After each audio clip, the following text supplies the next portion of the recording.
council meeting of June 8th to order, and we'll open with the invocation. Colonel, would you have the invocation for us, please? Yes. Lord, for your presence with us, we just give you thanks. We ask that you honor what we're doing, to make decisions that are right for the people of this county, and that they will great benefit, and will honor you in all the things that we decide to do. We pray these things in Christ's name. Amen. Amen. Amen. Okay, I have a motion that we approve the minutes of the April 27th and the May 18th special meeting. So moved. Second. Second. Second. All in favor, motion aye. Aye. All opposed? Okay. And no committee, you got any committee report there? No. Cecil? No. John? No. Ken? Okay. All right. Appointments, the planning commission, I have two appointments. I got one appointment to make on that. It's Chip Step up in St. Run. Put him on the planning commission. I made the motion. I have a second. Second. Any more discussion? All in favor of the motion, aye? Aye. All opposed? Okay. All right, okay, Charles, I guess we're gonna get you early today. You have an appointment on the hospital board? No, the hospital, no, I don't have Okay. an appointment for that yet, so I just had to talk to him. I got to talk to him, see, I miss him because we're not having roller stuff. Okay, no resolutions and proclamations. Appearances, Brian Nicholson and Grant Davis with Malden and Jenkins CPA. Yeah. Come up.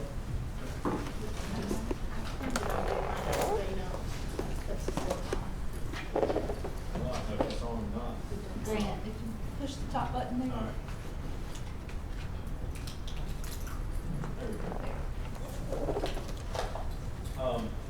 Well, my name's Grant Davis from Malden Jenkins, and we did the county audit for the fiscal year 19, June 30, 19. I believe you got a copy of the annual financial report of the financial statements there in front of you. So as I go through this, I'm going to refer to some page numbers. And if at any time you have a question, just holler out, and I'll do my best to address those as they come. But just a few highlights in this document, and again, it's the bigger of the two annual financial report. First thing I want to highlight here is a couple of pages in that document. It's the first page with the number at the bottom, and it's our independent auditor's report. The second page of that report, you'll see a paragraph titled the opinions. That's on page number 2. And we've issued an opinion on these financial statements, and that opinion is unmodified. Unmodified doesn't sound all that great, but that's the best opinion you can get on a financial statement audit. So you can get either unmodified, modified, or reverse, and we issue unmodified opinions, and that is a good opinion. The next section that I want to refer to here begins on page 4 of the document and goes through page 11, and it's what's called management's discussion and analysis.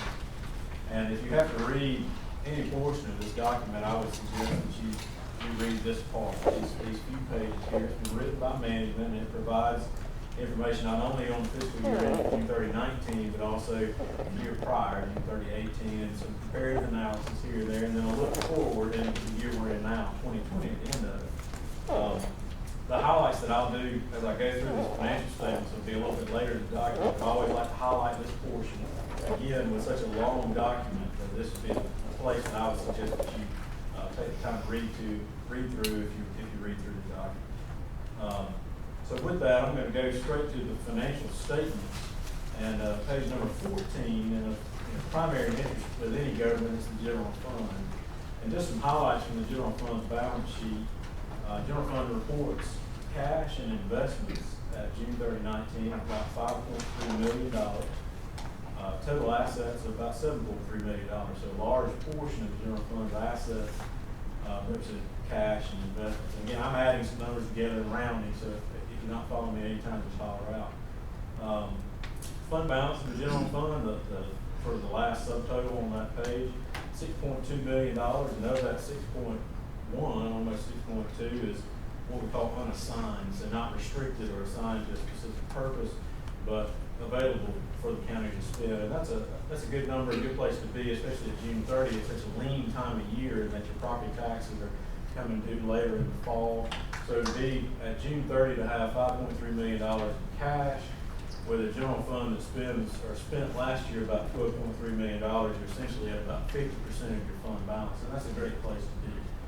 A few more highlights for the general fund. Again, on page 16, you can see revenues of the general fund, almost $12.1 million. Of course, the largest individual line on those property taxes is about $8.5 million. Total expenditures, the second subtotal there, $12.3 million. All this led to a slight deficiency in expenditures over revenues. So you spent a little bit more than you took in the general fund, about $221,000. And then in addition, there were some transfers in and out among the other funds of the county, and then some proceeds from the disposal of capital assets, very little there. All of this reflects a decrease in the fund balance or equity of the general fund for 2019, the amount of about $515,000. We just look at the budget. This is going to require us to flip to the back a little bit here, but on page 65, you can see the general fund's budget by function and department. And just a few things to note here. If you're with me on page 65, you can see there are 4 columns. The second column, if you're looking from the left, is the final budget column, or the final amended budget column. You can see revenues of 12.3, almost 12.4 million budgeted versus collections, revenue collections of about 12.1 million. So slight budget shortfall there in revenues, about 290,000 less than projected. But if we go to page 66, you can see total expenditures about a third down the page there, budgeted at about $13.1 million. The general fund had a final amended budget of about $13.1 million and spent 12.3. So a good variance here in terms of expenditures, spent less than you projected. All of this nets to a positive variance of the budget before transfers between funds, other funds of the county, of about $518,000. So a relatively good budget document here. There is a shortfall relative to transfers in from other funds and then an excess that transfers out. Again, that's movement of money between funds of the county. And then all in all, that reconciles back to the income statement that we talked about earlier with a change in general fund's fund balance of about $515,000 decrease from 2018 to 2019. Just a few more highlights here as we kind of go back to where we were before. Page 18 and 19 represent the balance sheet and income statement essentially of the business type activities of the county, and those include the municipal water system, the wastewater plant, and the golf course. Just a few highlights here. Cash among those 3 entities, about $1.4 million, with the vast majority being in the municipal water system. Capital assets among those 3 funds at about 12.9, almost $13 million there. Of course, there's some liabilities here. The largest such liability is related to the municipal water system. I'm down the first column about the bottom third of the page. There are revenue bonds payable in the water system, almost $4 million. Of course, none of that's a surprise necessarily. And all in all, net position or equity among those 3 funds of almost $10 million, which is an increase from last year, or 2018, I should say, of about 1.8 million. So an increase in equity among the 3 funds, the municipal water system, wastewater plant, county golf course, of about 1.8 million. The largest such increase, and I'm on page 19 now, is in the municipal water system fund at about $1.86 million, $1.87 million increase in its equity position. The wastewater plant had a slight decrease in its equity of about $90,000, and then the golf course was pretty flat, right at about $1,000 increase in its net income there. And the following 2 pages, pages 20 and 21, are the cash flow statements for these 3 funds. And as with any business enterprise, the statement of cash flows is probably the most important statement to look at. So just a few more things here. Cash from operating activities, positive amount, almost 323,000. So cash coming in for those 3 activities there from its operations. And then cash flows, from capital and related financing activities, these are things like the acquisition of capital assets, the payment on long-term debt, both principal and interest. You can see that's primarily lumped there in the municipal water system of about $300,000, rounding. All in all here, a change in cash in those three funds of about $253,000, increase in cash among those funds of about $253,000, which is a good place to be. The cash generated from these activities is used to reinvest in its infrastructure, specifically as it relates to the municipal water system and wastewater plant, and then pay down outstanding debt on those things. And then all of that activity, you can see the operating income and loss on page 21 is reconciled with changes in assets and liabilities. And this portion of the statement recognizes that the depreciation expense is a non-cash item. So while it is an expense, the income statement does not result in a cash outflow of the county. A few other things. The notes are relatively voluminous, as I'm sure you can see. I'm not going to spend any time there unless anybody has any specific questions about those. But I do want to jump to the very back of the document. As a result of our audit, we've issued 2 reports. I went over the first one at the very beginning. The second one is on page 79, and that's what we call our yellow book report, or our report with laws and regulations and internal controls over compliance. That report is not designed to offer an opinion, but is instead designed to offer negative assurance, just to essentially tell y'all if we noticed any instances of non-compliance or issues as a result of our audit. We did have a couple of issues that I'll talk about here in a minute that you'll notice here that begin on page 82. There were 5 such instances of what we call findings, and I'll just spend a little bit of time talking about those.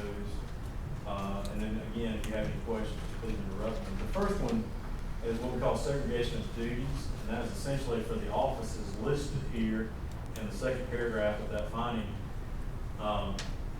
Incompatible functions are a lot of times prevalent in relatively small counties, counties that have relatively few staff people to spread duties around to make sure, for example, and this is just purely for example, but somebody is not reconciling the bank statement, they can also write checks, they can also take deposits to the bank, so forth and so on. Those are obviously incompatible functions, and what we've done is to highlight that in this finding we call segregation of duties, and just to say that what we think with a little bit of effort among the offices listed, that it would be very easy to resolve the potential for misappropriation. Again, not saying that there are any instances of that, but that there are possibilities of such things, and we would obviously like to see that corrected.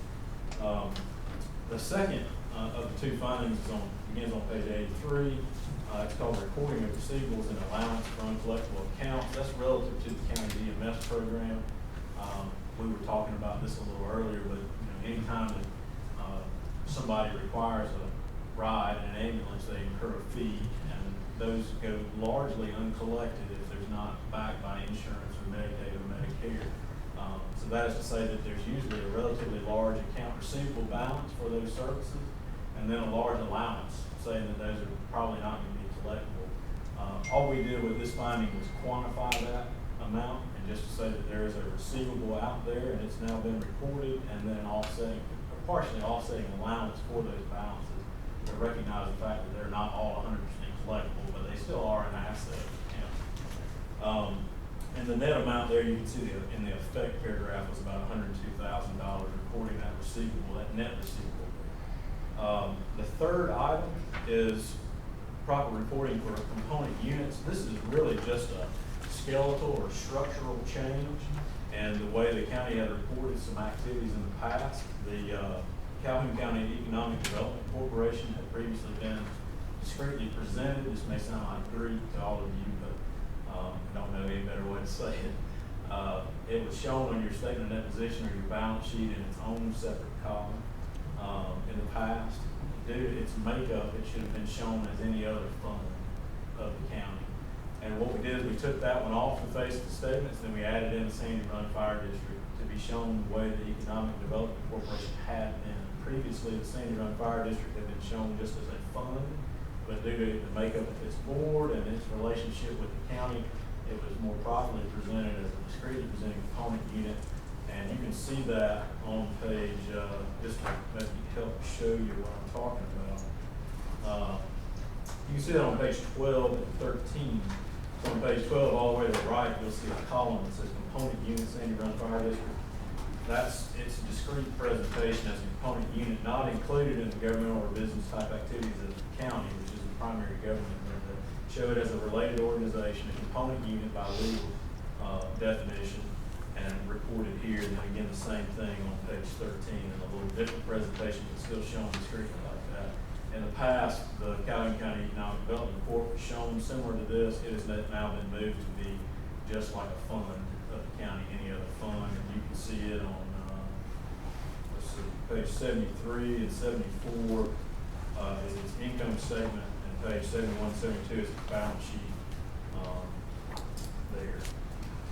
And this is all the combining statement, all the funds of the county here shown there, but it's on the second. So if you're looking at the balance sheet on page 72, it's the fourth fund from the right there.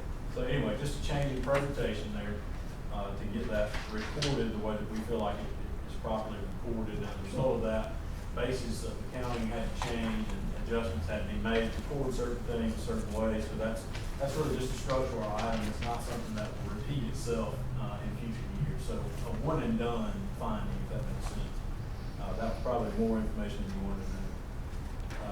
The fourth finding on page 85 is called the property recording of capital assets. Just as a result of our audit, we noted the Council on Aging had several vehicles that I think were relatively old that had not been recorded on county books in the past. That netted to a net book value of about $47,000, and that's just showing you that we made that adjustment. We have recorded those assets there.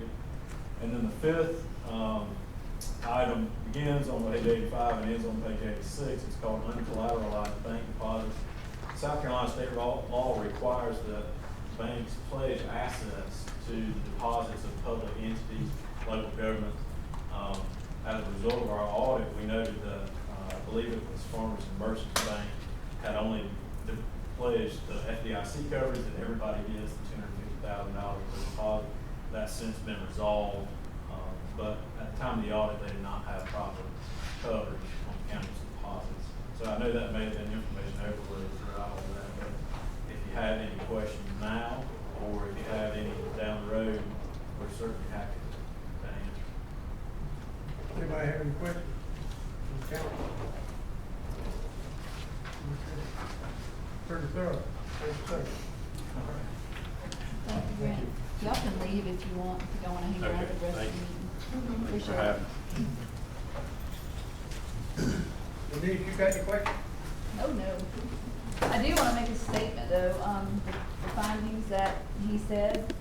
I think you understood exactly what he was talking about prior. Our former auditors just saw things differently and reported things differently than the way that this firm wants us to report things. And there are certain rules that justify whether a fund is a component unit or whether it's a discretely presented unit. And by us dissolving the Sandy Run Fire District 3 years ago and recreating them, it should have been classified and reported differently from that year on, and it wasn't. So, Where's this outfit out of? they have offices all over the state: Greenville, Columbia, Georgia. They do about, 8 or 9 of the counties in South Carolina. They prepare their audits for those counties. None of these were GASB Nope. issues. No. Okay. And actually, the fifth finding was a good finding because it meant that we had more money in our bank account than Farmers and Merchants pledged and collateralized. So we had more money last fiscal year than. You don't have to worry about Farmers and Merchants. All the rest of the banks are broke, they'll still be here like it was in the 30s. So. Yeah. Okay. Anybody got more questions? John, any else? Okay. All right, Charles, now we'll get to you, okay?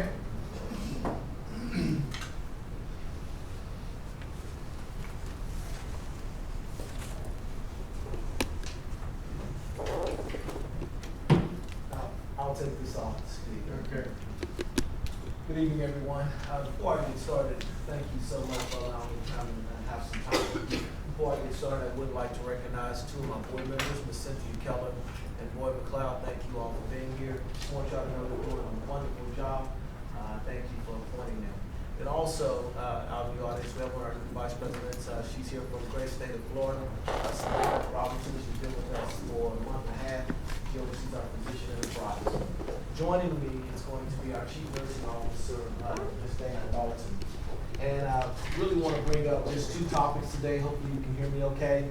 One strictly for information, and then one I want to bring up just to bring you up to speed on some things we've talked about and get your support. That first one that's really about information, I want to talk to you about behavioral health services. As some of you may know, the hospital has a 15-bed inpatient unit on the second floor of the hospital that does adult psychiatric care. And one of the things is, as I promised you in the 2 years I've been here, is that we'll continue to look at our services, ensure that our services connect to our community, to ensure that we're always doing the right thing as we continue to evolve as a community, doing the right thing for our community.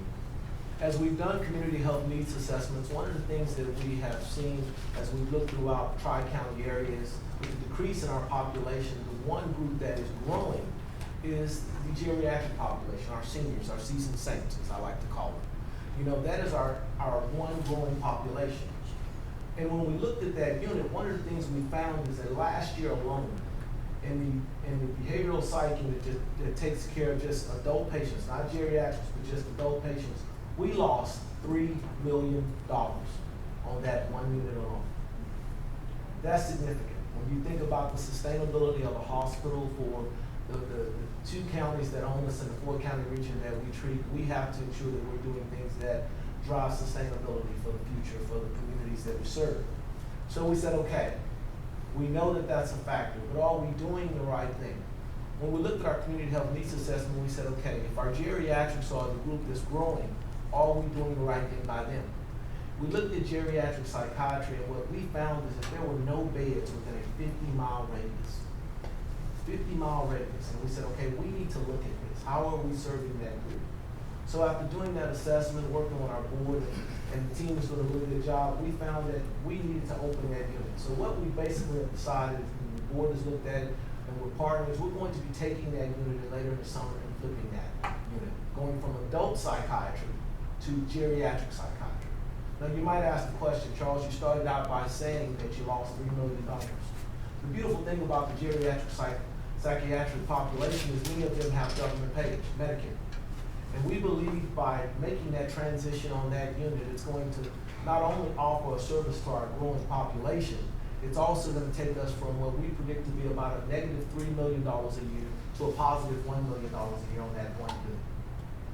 What that is going to require is going to require us to do some minor renovations on the unit that we can get done in 2 to 4 weeks. We will be keeping those staff members employed. Because one of the things we always talk about is, you know, the impact of RMC. You know, we know that we're one of the largest employers in this region. One of the things we've learned through an economic impact study is that to the Tri-County region, RMC equates to about a $258 million annual impact. That means jobs. So by having a productive service line, we can ensure continuation of jobs.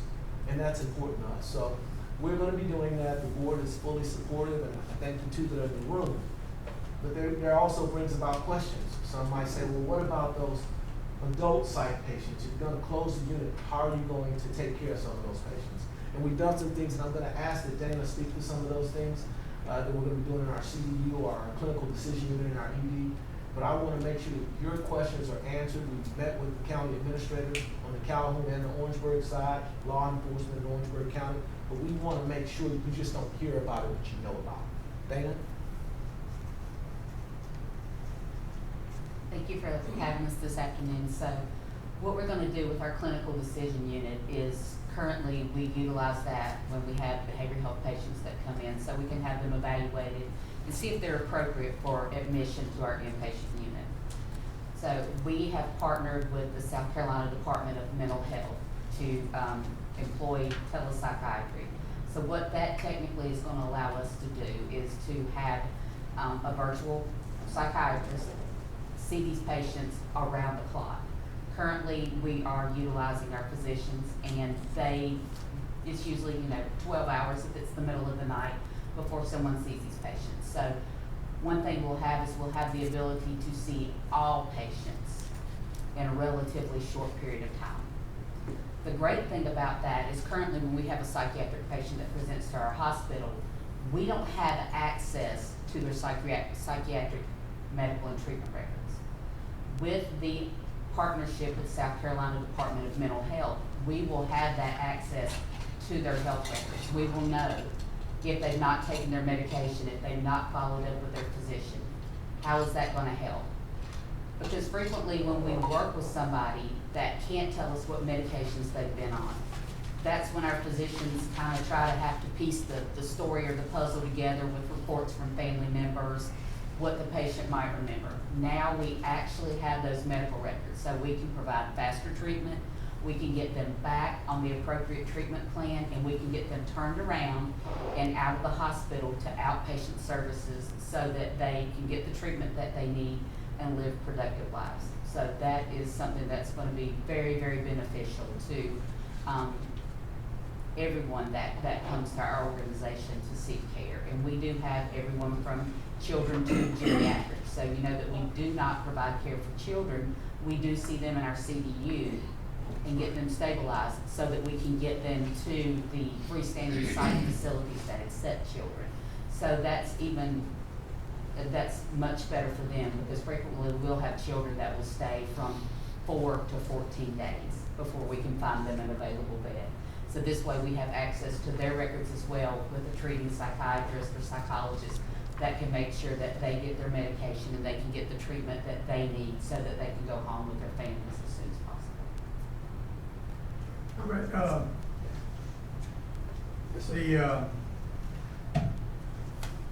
the number of people going up there, how many of y'all run? But at a time, I mean, is it when the full moon comes and you have 100, So, no, that's a great you question. have 25? So we have 15 beds on the unit. And when we looked at our numbers last year, I think we had about 601 patients that came through that unit. And something else we also want to cover with you. One of the things we learned when we really dug into the data, when you looked at a little over 600 numbers that were coming into our unit, 49% of them were not even from this area. We had patients that were coming here for our inpatient beds all the way from Rock Hill, Buford. So here we were using the resources that Orangeburg and Calhoun County have pledged for folks who don't live here. It's not saying that we're not a loving state, but we know that we need to be good stewards of the finances that we have for ourselves. So what we believe now is we can fill our beds up with people that are here. Because if you don't have geriatric beds, basically what you're doing is you're saying, when grandmother needs care, I'm gonna ship her 100 miles away. Well, that's tough. You'd much rather have grandmother close, where she can see her family and we can care for her in a loving way, and also not just treat the psychiatric needs, but those medical needs, those comorbidities, those things that also add to, the debilitation. So I think this is gonna be a great thing. We're really excited about it. And yes, there's a financial input, but the best thing is providing the care that's been missing, that we truly need to give to the community. Well, yeah, because I did about 3 years now, but I had a friend, and they had to tell him, what I'm talking about. And they had to take him over there, and he stayed in that hall for 2 days before they finally found him a room in Lancaster, and then they got him up in Lancaster. Of course, ended up going to, his daughter took him down to Charleston and had him in a nice facility down there, nursing home, and that's where he passed away. But I mean, he laid out there for 2 days in the hall because they didn't have any room in, over there, and but I mean, that doesn't. I know we got a bunch of crazy people in the Calhoun and Orangeburg County, but maybe they might say that about us. I don't know. Anyhow, it's just hard to think that a guy stays out in the hall down there in the emergency room for 2 days. That was before you came in, Charles. Yes, sir. Yes, sir. It's okay. But anyhow,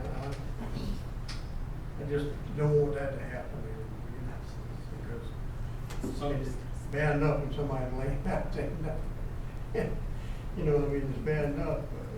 Everybody's walking by, looking at them, you know, like so. All right, so my understanding, and if I'm gathering this right, is you're gonna go from adult cases in your 15 beds to geriatric cases there. Yes. And you're gonna farm the adult cases out somewhere else. Yes. And that's where that's where the law enforcement comes in to the picture as far as transport. Only for violent, which is what they're doing Only now. for violence. Yes, so And y'all will be transporting the non-violent. non-violent. Yes, yes, Okay. because one of the things we did not want to do, and this is something we talked to John and Harold, we don't want to overload the counties. I mean, you all have enough to do, because one of the things we have to be cognizant of is, when you have to transport, that's taking an officer off the road and having them leave the county. We don't want to do that to you, because there are multiple needs that need to be met here. Whereas we can then accomplish that through the nonviolent transfer, and you still only do what you've been doing. But the key here, and something else we really have to focus on is, you know, we are taking on a lot of patients that really we need to do a better job of coordinating their care. So not only are we working with the South Carolina Behavioral Health, we're also working with the Orangeburg Mental Health. We'll now have access to their medical records. So one of the things we talked to Mr. Priester and his team about is we want to have access to the medical records. So when I see that patient at 3 o'clock in the morning, we go into their system and we can say, hey, you know, Orangeburg Mental Health has an appointment at 2 o'clock. Now we can track compliance. See, in the past, what we've said is, okay, if they come, they'll just go over there. Well, let's be real. If you don't have an appointment and you're expecting someone just to show up, how do you track if they're showing up or not? There's no compliance tracking. But by working together in a coordinated way, and one of the other things is we are now sharing a staff member that's in our ED. So we now have that collegial work between ourselves and Orangeburg Mental Health. So we're working together, we're talking constantly. We've even had the probate judge involved the entire time. We say, okay, how does this sound? We want to make sure we're working together. So it's a constant communication, ensuring that the community is taken care of. Does that make sense? All right, and from a financial standpoint, you're gonna see a net difference of about $4 million. We believe so, yes, sir. Because as you know, you hit that age, as you know, 65, you have Medicare. And right now, unfortunately, what you have, a lot of times adults, you know, 40, 50, there's no coverage at all. Right. Any questions? Thank you, Cyril. Great. And then, thank you so much, Dan. Okay. And the last one, I want to bring you up to speed. One of the things we talked about, you know, emergency care across this country is something that is a challenge. As we all know, many of us don't like to go to the doctor. I don't care who you are, it's just not something we like to do. And many times when you look at the way life is changing, insurance plans are changing to high deductible plans. People don't have insurance, so they wait, and what do? They go to the emergency department. And I think if you look back, we looked at data, and this predates me, kudos to my predecessor. One of the things that they looked at was, okay, we need something other than just a PD. When we looked at the data from 2016 to 2017, and we even looked at 18, we found that about 36% of the people coming in our emergency departments really shouldn't be there. Now you asked the question, Charles, how do you know that? Well, what we do is when a patient comes into the emergency department, we triage them. And when we triage them, they're ranked on a scale. It's called the ESI, the Emergency Severity Index. It's a 5-point scale. And to make it simple, so I don't want to bore you, but 1s, 2s, and 3s, those are really those patients that really need to be there. Resuscitation, life-threatening things. When you look at those 4s and 5s, it's really believed that those folks could be seen in urgent care. You know, those are the folks that really can, you know, they smash their finger, they got a heart, they can go to their doctor's office. But 9 times out of 10, if you don't have a primary care physician, or you've been at work all day, you come home and your child is sick, now you gotta go sit in the ED at 8 o'clock at night. I would imagine many of us that are parents that live through that. So what we wanna do is we say, let's offer an urgent care on the campus. Now, originally the plan was, we're gonna take this money and we're gonna build this 5,000 plus facility. But when we looked at the plans, and you guys might remember me saying, I said, you know, if we take a freestanding, build a freestanding, urgent care from the ground up, it's gonna cost us like $1.7 million. That was about $330 a square foot. We looked at the system and we said, you know, we have a few opportunities, you know, we're an older facility. How can we be a little more efficient with what we have? How can we get multiple things done for one project? And that's what we did. So instead of just renovating and working on 5,000 square feet, we put together a three-phased approach. And we basically renovated and worked on 13,000 square feet, which dropped that square footage price to about $153 a square feet. What that allowed us to do is to improve our OB systems, that allowed us to improve our endocrinology program. But now, we hope by the end of the summer to have a brand new RMC Express Care. If you drop by the hospital, you might notice this really nice shiny green sign that's out there it's got pictures and it's talking to you. It's a beautiful modern day sign. It faces, it's the annex building, it's gonna be facing 601. And what we are going to be providing this community is another option, a cheaper option, a less expensive option. Many insurance companies, as you know, if you go into an ED, you're gonna get a big bill. You're gonna get an emergency department bill that's over $1,000. You're gonna also get a physician bill. But when you go into an urgent care bill, you're getting something that's less than $500. You know, something that's manageable. Something that you can actually, you know, get that sore throat or that your elbow is hurting, taken care of. And that's, well, you know, it sounds funny, but I will tell you, when I round the ED and I talk to patients, some of them are there because their wrist is hurting. Now, I don't tell them that's not important, because when it's your wrist, it's important. But we want to address those needs. So what we have come up with, we're going to have 9 exam rooms, going to have dedicated x-rays, and you will all be notified when we have a grand opening. We have actually, we're pretty much done with the construction, but in the midst of COVID, we just believe we should wait and open it once things kind of clear up a little bit more, maybe later in the summer. But why am I coming to you? I'm coming to you because I'm asking for your support. One of the things that the Orangeburg County did for us is they pledged $1.5 million for the project. The project total, when you look at all the phases, came to $2,081,000. And what we looked at is with the ownership structure being 86%, 14%, the 14% that we would be asking Calhoun County, if you would like to support it, would be roughly $244,000. I want to make sure I get that number exactly right, $244,186. And we want to come to you and ask for your support for that. We believe this would be a great support to the community. This would give us hours of 8 to 8 during the week. We would have on Saturdays, we would have times, and we would also have open hours on Sunday. So it provides our citizens a different option than just the ED at a less expensive cost to get them the things that they need. And because we're also going to have a mid-level in there that can treat pediatrics, even for the kids. So I want to stop there. There's much more I can talk about, but I want to open it up for questions. But we believe this will be a great need for the community. Will they still go in the emergency room, or Yes. just the ambulances go in there? No, the ambulances go to the emergency room. And one of the reasons, I'm glad you went there. Thank you, Mr. Summers. So the reason why we didn't name it urgent care, because it sits on a hospital campus. We didn't want to put the word urgent in the name, because many people can't tell between urgent and emergent. And if you're having chest pain, you need to go to the ED. You know, if you're having non-life-threatening things, you need to go to the RMC Express Care. And we believe that language and vocabulary are very important to not cause confusion. Will the emergency department send them over there? No.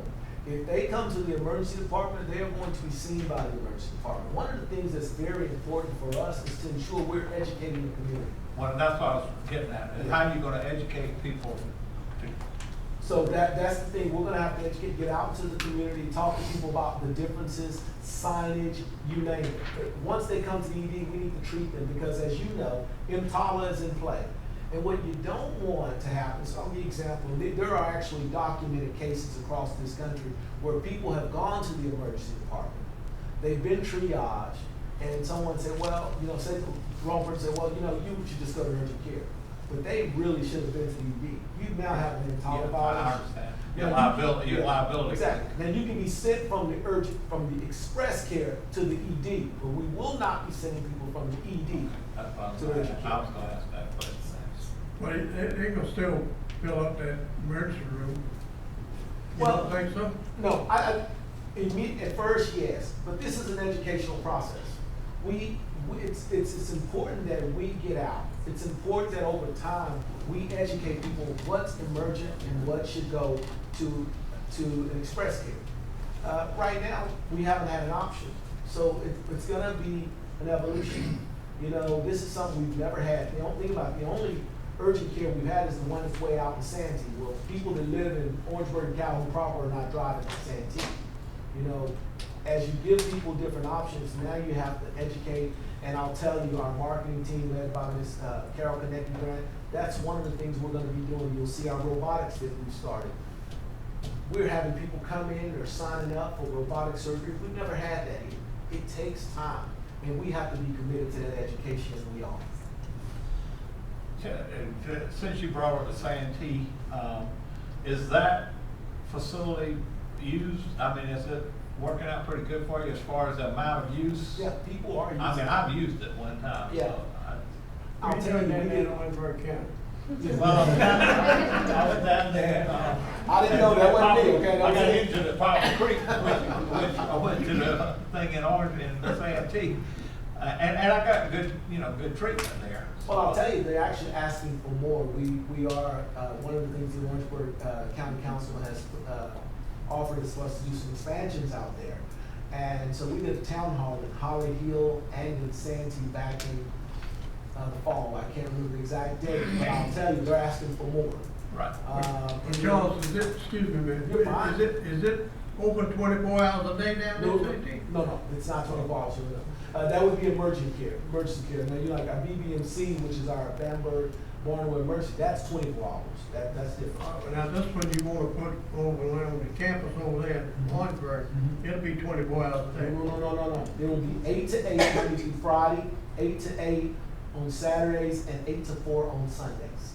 Well, then you're really not accomplishing a whole lot, because they're gonna still be piled, they don't come in there till after that time, and pile in there, bring the child in there with a comb or something. Well, we do believe we will, because those 4s and 5s come at all times of the day. Now, this is where we're gonna start. But if we find that, okay, your rush and your flow is between 5 and 10, I'll give you an example, an urgent care I had in my previous organization before I moved here. We went to 10.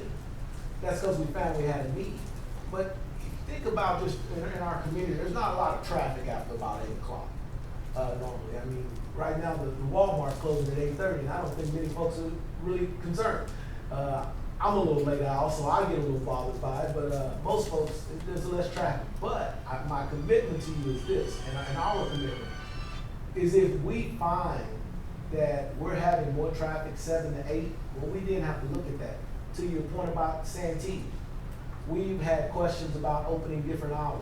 What time is Santee open now? I don't have them in front of me. Sabrina, do you know them? 9 a.m. right now. 9 a.m. 9 to a.m. right now to 6. We're on reduced hours, but it was following the 8 to 8. 8 to 8, and we weren't always getting the flow that you would expect. But the one thing you also have to remember is everybody doesn't have a primary care physician.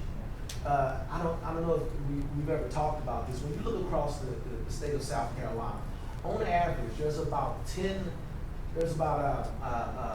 doctors for every 10,000 residents in the state. But every county is not equal. Let me tell you what I'm saying. In Charleston, there's about 22 and some change doctors for every 10,000 residents. In Greenville, it's about 15 doctors to every 10,000 residents. Greenwood, about 17.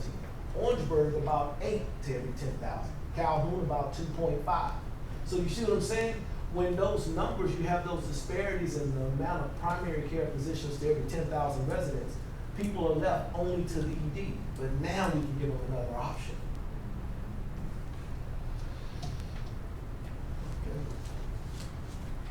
So we're gonna take this for advice and vote on something tonight, or what? Well, I think you gave you an exact, I think I think you gave you an exact penny. We need to vote I've got a He motion. wants a check written. Well, I've got a motion. Ken has talked to the niece and got. Yeah, I'll talk with you. Just go along, all I say is go along with it. Okay, I move that we support the Express Care, correct? For the amount requested, but it will be in 2 payments. One in the month of June, which will come out of this current fiscal year, and then one after July 1st, which would come out of next year's budget. Correct, Denise? That's what we said. So we're not, we're talking about maybe 2 or 3 weeks, 2 weeks. for Either it. that way, or we could budget the whole thing in next year, whichever way. Charles, No, I think the way he presented it. I like that first one, half and half. Okay. Yeah. In other words, you got the checkbook, Denise? Yeah, she holds the checkbook.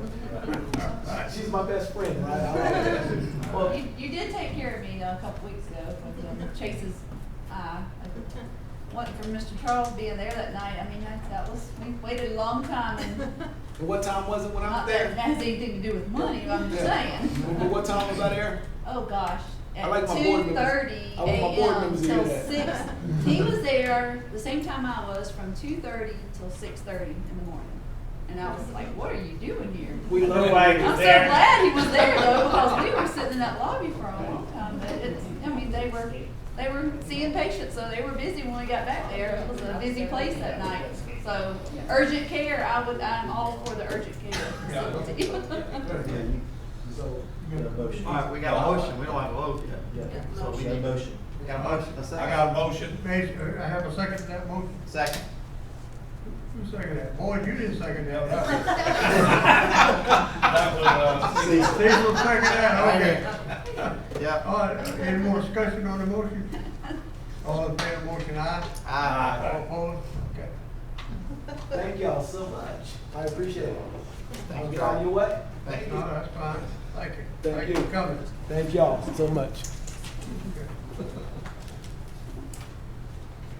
I hope, by the next time we have a council meeting, we'll have somebody on another person to take, Kenneth's place on the board. Okay, all right.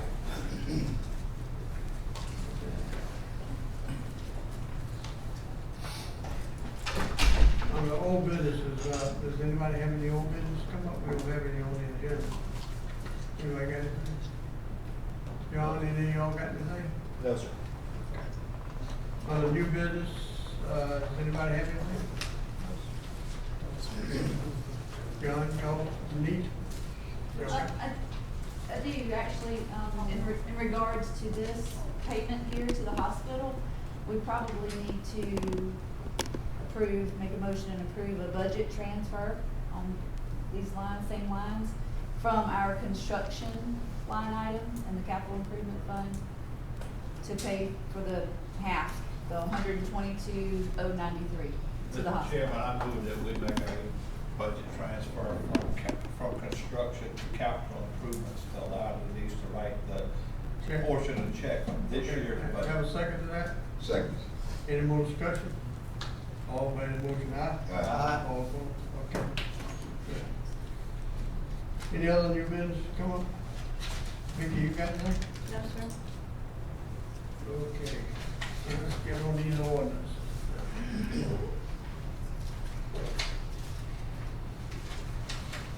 All right, on the ordinances, 2020-4, second reading, an ordinance to provide for the appropriation of funds in the levy of taxes for fiscal year 2020-2021 for the operation debt service building fund and food service of the public schools in Calhoun County, the Owensboro Calhoun Technical College, and the L. Mary Gressel Center. All right, I have a motion, do we have to approve second reading? So moved. Second. Second. Any more discussion?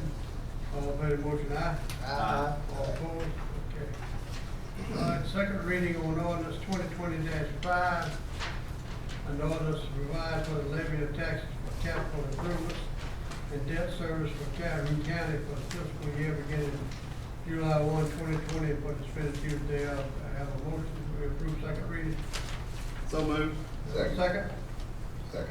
Second. Any more discussion? All in favor of the motion, aye? Aye. All opposed? Okay. All right, second reading on ordinance 2020-6, an ordinance to provide for the fees for county purposes for Calhoun County to operate and maintain water and wastewater fiscal year beginning July 1st, 2020. Have a motion? So moved. Second. Any more discussion?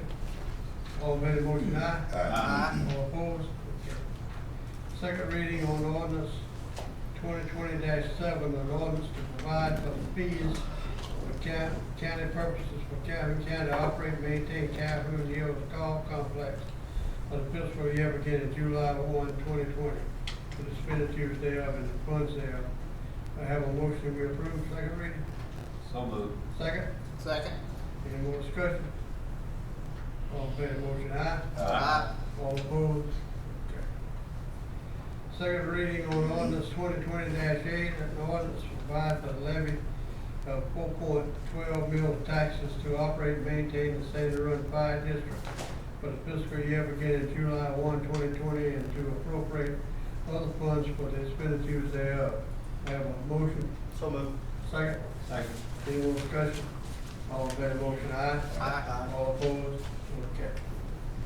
All right, second reading on ordinance 2020-9, an ordinance to appropriate and authorize funds to operate and maintain the Calhoun County Rural Fire District for the fiscal year beginning July 1, 2020, for the expenditures thereof, to provide 3 mills for debt service and to provide otherwise for the affairs of Calhoun County Rural Fire District. I have a motion we approve. So moved. Second? Second. Any more discussion? All in favor of the motion, aye? Aye. All opposed? Okay. Ordinance 2020-10, second reading. An ordinance provide for the levy of taxes for county purposes, Calhoun County, for the fiscal year beginning July 1, 2020, and for the expenditures thereof. I have a motion we approve. So moved. Second? Second. Any more discussion? All in favor of the motion, aye? Aye. All opposed? Okay. All right, ordinance 2020-11, first reading by title only.